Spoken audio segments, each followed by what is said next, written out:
어느 날 장미의 향기를 싫어할 사람은 아마 없으라고 생각합니다. 사라는 이에게 장미를 주는 이유는 그 꽃의 자태가 지닌 아름다운 때논란이 아닙니다.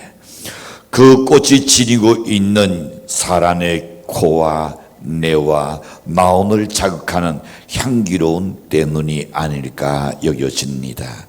그 향기는 마치 사라는 이의 향기와도 같은 것입니다. 오늘 본문에서 바울은 그리스도인을 향하여 너희는 예수 그리스도의 향기라고 말씀합니다.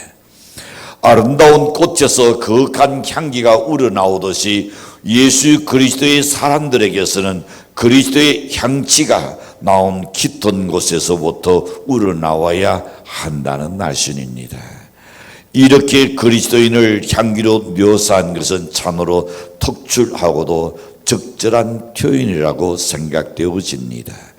이 세상에서 살아가는 그리스도인의 삶의 노선을 이보다 더 적절하게 표현할 수는 아마 없을 것입니다. 인간은 누구나 꽃을 좋아합니다. 꽃을 사랑합니다. 꽃은 화사하고 아름다운 모양새를 갖고 있기 때문입니다.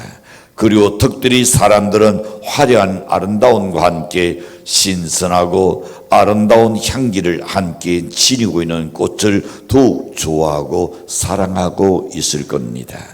향기로운 그 아름다운 꽃, 사람들의 기분을 정화시켜 주지요. 그래서 사람들은 꽃에다가 코를 대르대고 그리운 순을 크게 한번 마시는 것은 그 향에 취하고 싶어서인 줄로 생각해 봅니다. 부드럽고 사란의 나온을 기쁘게 해줍니다. 그런가는 위력을 지니고 있는 것이 바로 저 꽃입니다. 그런데 오늘 본문에서 바울은 우리가 곧 그리스도의 향기라고 말합니다. 구원 얻은 자에게는 그때로는 망하는 자에게나 누구에든 간에 하나님 앞에서 그리스도의 향기라 그랬습니다. 그렇습니다. 오르는 그리스도의 향기로서 꽃의 향기가 돌과 나디가 찾아옵니다. 여러분이 나에게 진정한 향기라는 모든 사람들이 여러분을 좋아해야 할 줄로 믿습니다. 연애 곁에 노놀기를 원해야 할 줄로 믿습니다. 만약에 여러분에게 향기를 낼 수 없다면 결코 사람들이 여러분을 가까이 하지 않을 겁니다. 가까이 하지 않는다면 하지 않는 그 사람이 나쁜 것이 아니고 나에게서 향이 없기 때문인 줄로 믿습니다. 나에게 만약에 아름다운 꽃의 향기가 있다면 벌들이 날아오지 날래도 날아옵니다. 나비들이 나부끼면서 날아오기 시작할 겁니다. 왜? 그곳에 가는 그 꽃의 향이 있고 그리고 꽃을 있기 때문입니다. 우리는 그리스도의 향기입니다. 사람들을 끌어들일 수 있는 힘이 여러분에게 있어야 할 줄로 믿습니다. 사람을 즐겁게 해줄 수 있는 것이 여러분에게 있어야 할 줄로 믿습니다. 여러분은 만나는 온갖 노력에 나오니 두근하고 그리고 나오니 위안을 얻을 수 있고 여러분을 만날 때마다 나오니 기쁨을 얻을 수 있는 사람이 되어야 한다 말입니다. 그러면 과연 우리가 참된 그리스도의 향기가 되기 위해서 무엇을 어떻게 해야 하는지 다음같이 한번 생각을 나누며 은혜 받기를 원합니다. 첫 번째입니다. 주 안에서 자기를 어떻게 할 때에 자기를 어떻게 상대를 이길 때 아니요. 자기를 이길 때입니다. 내가 다른 사람을 짓누를 때가 아닙니다. 다른 사람을 얕돌 때가 아닙니다. 다른 사람을 업신여길 때가 아닙니다. 가장 중요한 것은 자기 자신을 이길 때에 향기가 될 수가 있다는 겁니다. 그것을 14절에서 이렇게 표현했습니다. 항상 우리를 그리스도 안에서 이기게 하시고 자기를 이겨야 합니다. 이긴 자만이 그리스도를 아는 냄새 향기를 달할 수가 있는 겁니다. 그리스도 안에서 날마다 이기는 사람은 그리스도의 향기를 나타내는 사람입니다. 향기란 말은 요디아인데 좋은 향기, 승리하는 소리, 때로는 인내심, 두루전, 최선을 다하는 피나는 노력을 뜻하는 단어입니다. 싸운다는 것은 쉬운 것이 아닙니다. 승리한다는 것은 더더욱 어려운 일입니다. 그러나 무엇보다 어려운 싸움은 자기 자신과 싸워서 이기는 겁니다. 그래서 잠언 16장 32절에 보시는 이렇게 말씀합니다. 노하기를 더디하는 자는 노보다 낫고 용사보다 낫다. 화를 벌컥벌컥 내는 게 아니다 그랬습니다. 노하기를 더디하는 자는 용사보다 낫고, 자기의 나온을 다스린 자는 어떤 자? 성을 떼하는 자보다 낫다 그랬습니다. 나태도운 5장 29절과 30절에 보시는 산산보훈 중에 주님께서 하신 말씀입니다. 내 오른눈이 너를 실족케 하거든 떼어버리고, 또한 만일 내 오른손이 너를 실족케 하거든 찍어버리라 라고 말씀합니다. 뭘 이야기합니까? 이것은 실질적으로 네 눈이나 네 손을 잘라버리라는 말이 아닙니다.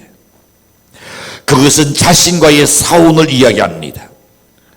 자신과의 부드러운 그 걷기를 이야기하고 있습니다. 자기를 이기라는 주님의 명령인 줄로 믿습니다. 네 생각대로 너의 감정대로 그렇게 살아서는 안 된다. 내가 욱하는 대로 살아가지고 좋은 것 아무것도 없습니다. 유익한 것이 아무것도 없어요. 내 안에 있는 정욕과 탐심과 이기심과 싸워서 승리해야 나니 그리스도의 향기를 튕겨낼 수가 있는 줄로 믿습니다. 요한복음 12장 3절에서도 오시는 300데나리온도 넘는 향유를 어떻게 예수님의 탈에다가 붓고 자기 놀이ter로 그의 탈을 씻긴 나리아가 있습니다.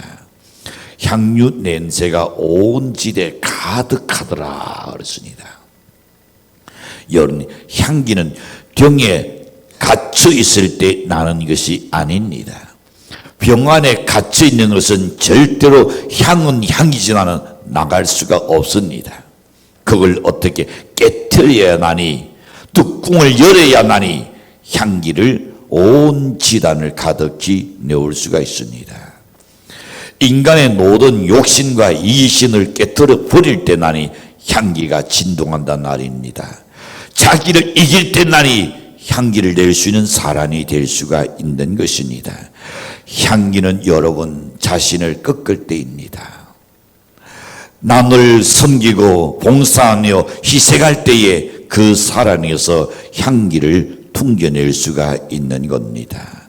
단새도록 노름탄에서 노름하고 나온 사람에게서는 특유의 악취가 날 겁니다. 어떤 냄새일까요? 실태의 악취가 그 얼굴에서 퉁깁니다.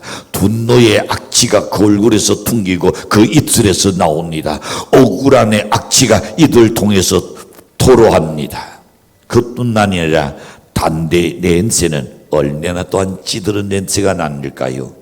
술 먹는 사람의 입에서는 술 냄새가 나기 나련입니다. 오랫동안 지령으로서 병든 사람에게는 병의 냄새가 나게 나릅니다. 그러나 우리 그리스도인은 자기를 주 앞에서 서서 독종할 때에 우리가 그리스도의 향기를 날리는 수 있는 줄로 믿습니다. 그리하여 충성하고 동사할 때에 그 사람에게서 향기가 나는 겁니다. 열왕기하 5장에서도 오시는 아람 나라의 군대 장관 나만의 이야기가 나옵니다. 엘리사의 하인 게하시아가 나만 장군으로부터 내 눈을 닫았습니다. 나만 장군의 눈동땡이 게하시에게 옮겨버렸습니다. 게하시의 눈에서 썩는 냄새가 났던 겁니다.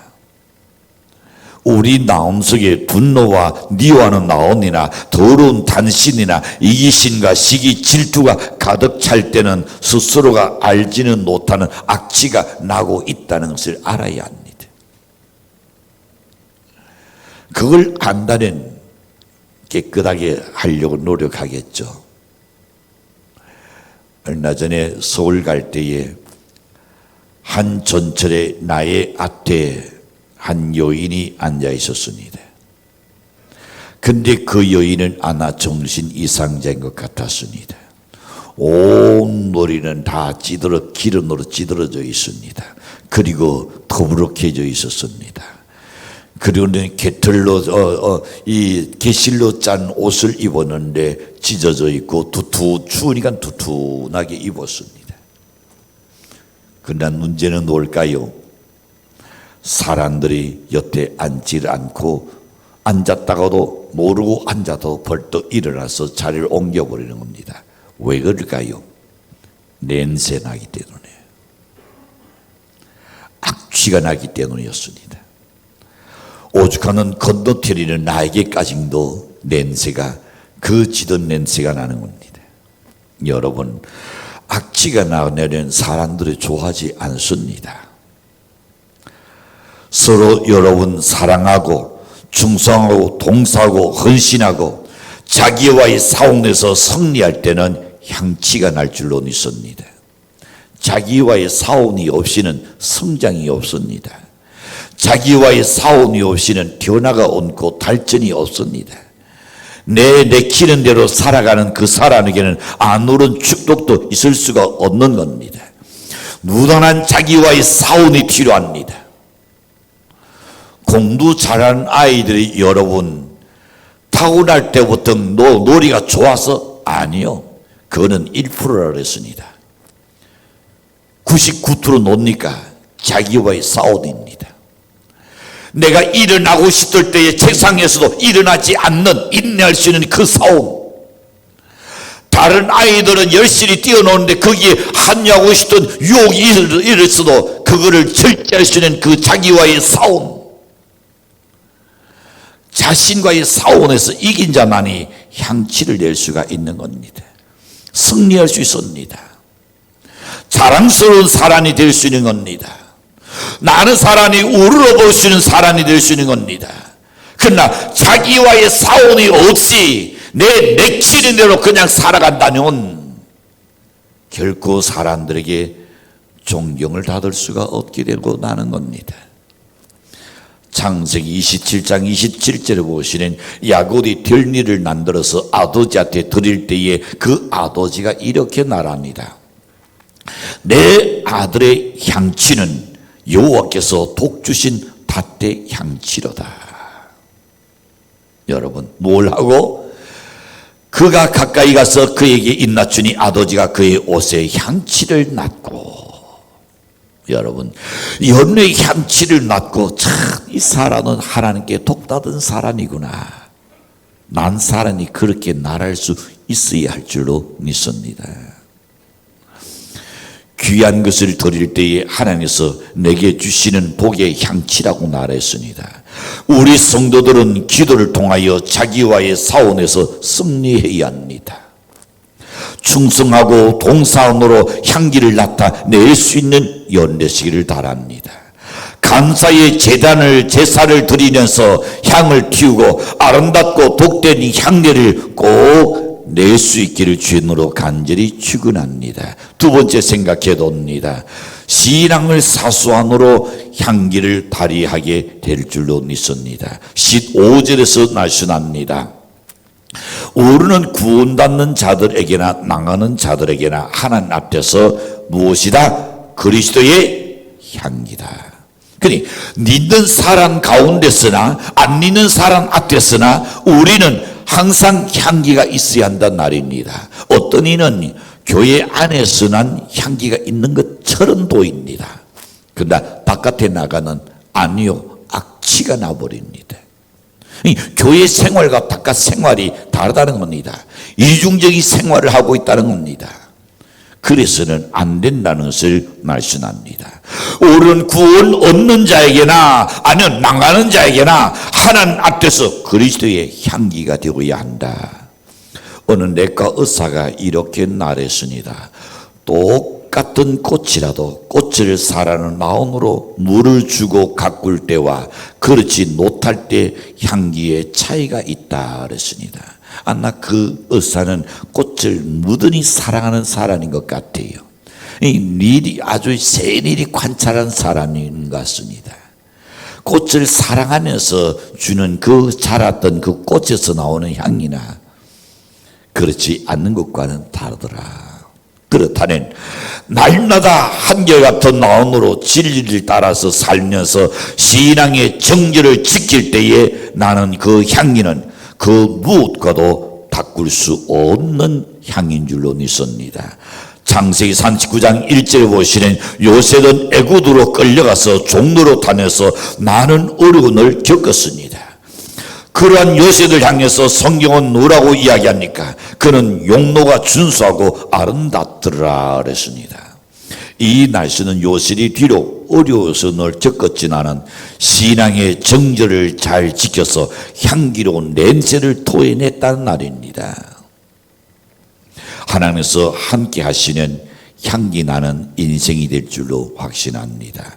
그러나 어떻게 할 때에 하나님이 함께 하실까요? 첫 번째 보시는 신앙의 정절을 지킬 때입니다.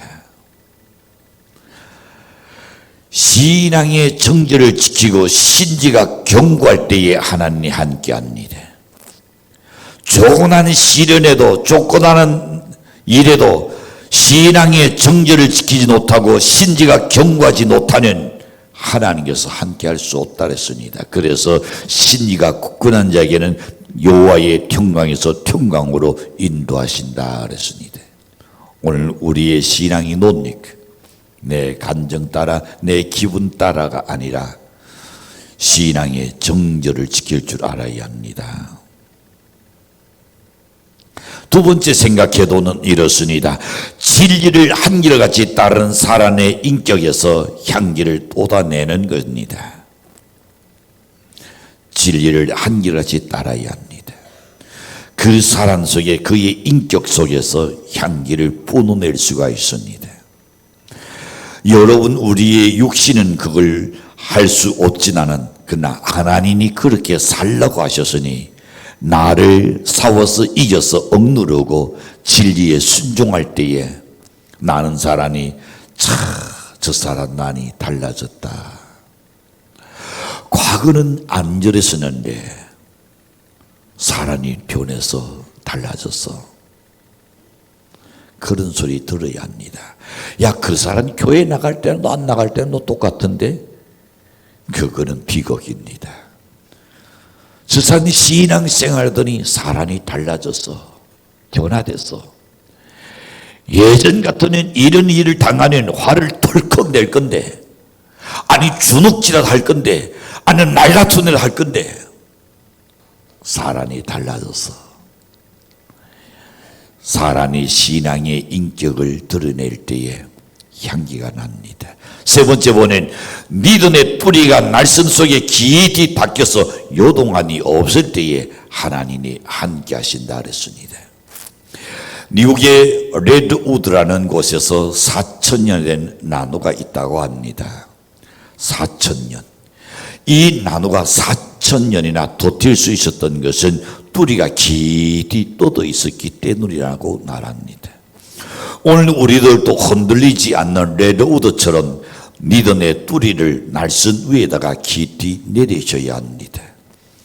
지금까지 오랜 세월 동안 믿어왔으면서도 열매를 맺지 못하는 것은 뿌리를 깊이 내리지 못했기 때문이 아닐까요?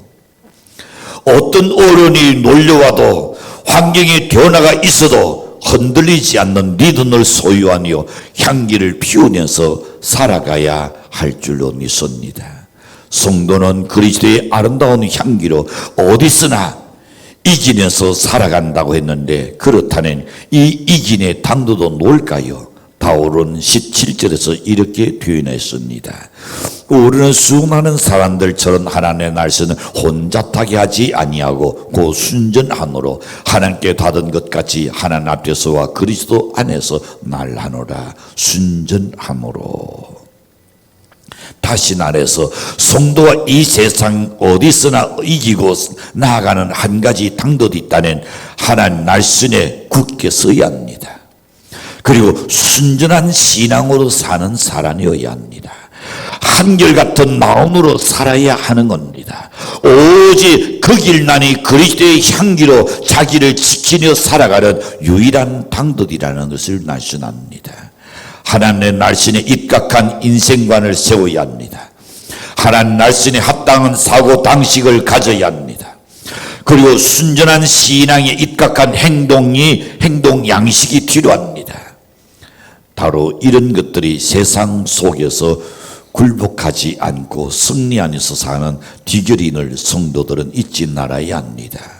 풍요한 물질 눈령 속에서 너무도 편리한 기계 눈령 속에서 오늘의 성도들은 너무 쉽게 날선을 떠나버립니다.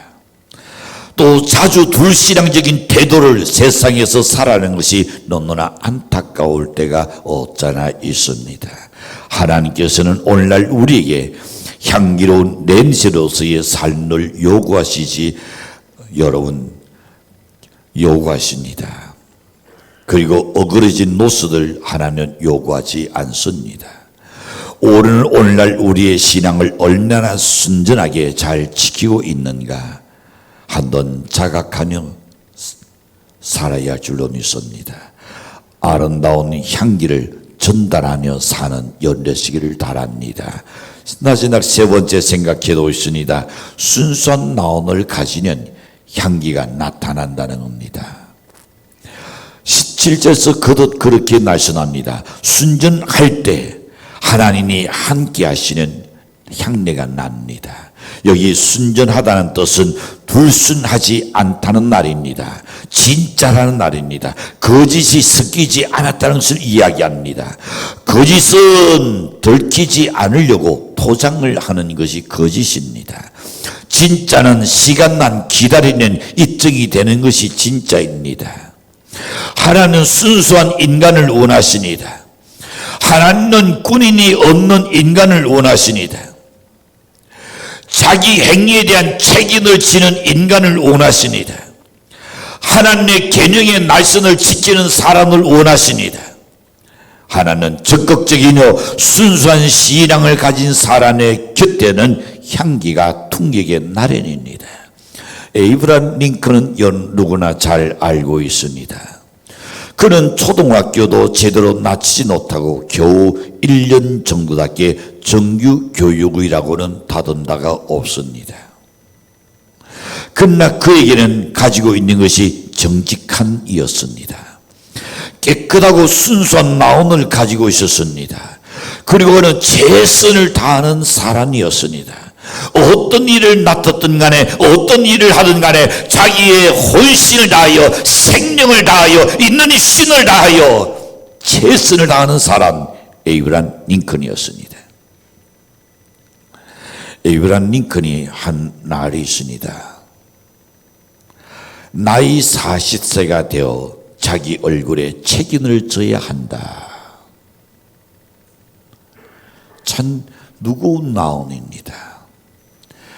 나이 40이 되면 자기 얼굴에 자신이 책임을 져야 한다. 우리들은 그에게서 멋진 그리스도의 노릇을 볼 수 있습니다. 그는 겸손함으로 그리스도인의 향기를 발했던 사람입니다. 마태복음 8장 5절에서 보시는 여러분 중풍병자에 대한 사건이 나옵니다. 그는 예수님께 간청하여 기도드렸습니다. 백두장이가 너무나 간절했기 때문에 주님께서 말씀하시기를 내 집으로 지금 가서 네 하인의 병을 내가 고쳐주리라고 말씀합니다. 그때 백두장은 뭐라고 이야기합니까?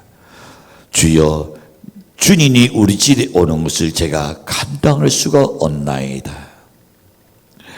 다만 말씀만 하옵소. 그리하면 내 하인이 낫겠나이다 라고 말합니다. 주님을 노시기 싫어서였습니까? 주님께 대접하기 싫어서였을 겁니까요? 아니요. 나는 이방인입니다. 그런 죄인의 집에 어찌 주님을 내가 모실 수 있겠습니까?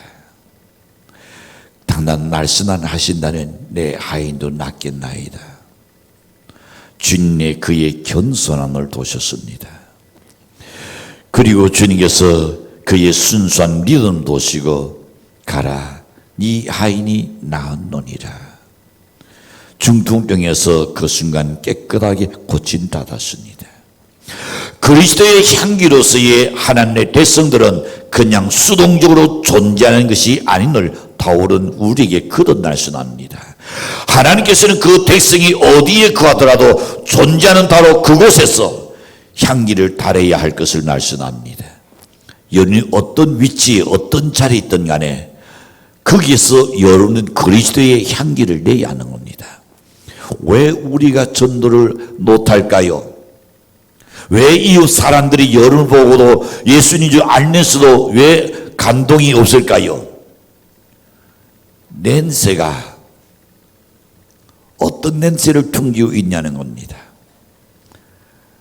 꽃에는 나귀와 돌들이 제달 오시나로 해도 날아옵니다. 그러나 썩은 데는, 썩은 꽃은 꽃인데 썩은 데는 오라 해도 나비와 꽃은 절대 안 갑니다. 산울이 그렇다는 우리 또한 한번 생각해둘 문제입니다. 여기에서 내가 향기를 달할 것을 강구한 것은 우리에겐 소극적인 자세로 살 것을 말하지 않습니다. 적극적이고 능동적인 노수도로 지금 살 것을 서두에서부터 네 자신을 잊으라 그랬습니다. 그래서 14절에서 말하기를 우리를 그리스도 안에서 이기게 하신다. 능동적인 삶, 적극적인 삶을 원합니다. 수동적인 것을 원치 않습니다. 소극적인 것을 원치 않습니다. 그리스도의 향기인 하나님의 백성은 세상에 그릇된 악취들을 제거해야 합니다. 더 나아가서는 완전히 극복하여 이기면서 전진해야 할 것이 우리의 사명입니다. 이는 실로 세상에 살면서 세상에 이끌려 사는 것이 아니라 세상을 하나님의 나라로 변혁시킬 수 있는 사람이 되어야 한다는 말입니다. 그리스도인의 적극적이고 생동력 있는 삶의 모습을 적절히 설명하고 있습니다. 이런 관점에서 그리스도인의 삶은 수동적이거나 방어적인 것이 되어서는 안 됩니다. 세상을 올바르게 개혁하면서 사는 주체적이고 책임지는 자로서의 삶을 살아야 합니다. 따라서 그리스도인이 이 세상에서 아름다운 향기를 나타내며 살아야 하는 것은 하나님께서 우리에게 주신 세상을 더 아름답게 도전하기 위해서입니다.